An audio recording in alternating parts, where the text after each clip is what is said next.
A Northern California man who admitted to taking 2 bear cubs from their den and notified officials after he was unable to care for them pleaded guilty to possession of a prohibited species, wildlife officials said. Cody Dylon Setzer, 29, and a coworker who has not been identified and cooperated with authorities took the month-old bears from their den in a tree that had fallen across a forest road, the California Department of Fish and Wildlife said Tuesday.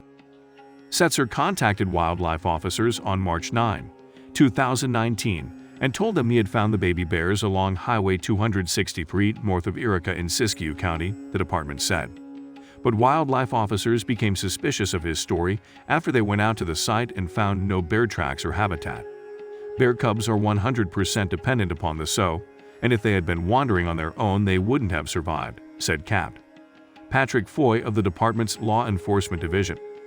Setzer's co-worker at a timber management company confessed to wildlife officers and cooperated with the investigation, Foy said.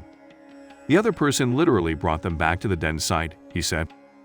The bear cubs were taken to CDFW's Wildlife Health Laboratory in Rancho Cordova and later turned over for rehabilitation to Lake Tahoe Wildlife Care, which said they were the youngest ever brought into its facility.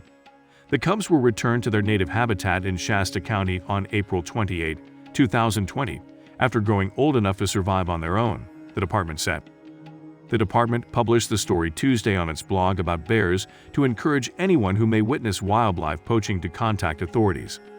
In November, Setzer pleaded guilty in Siskiyou Superior Court to possession of a prohibited species and obstructing a peace officer in the course of his duties.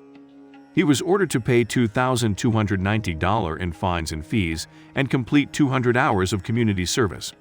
Setzer was also placed on probation for 12 months with his hunting and fishing privileges suspended for the duration of his probation, and sentenced to 90 days in the county jail, which will be stayed if he successfully completes probation, the department said.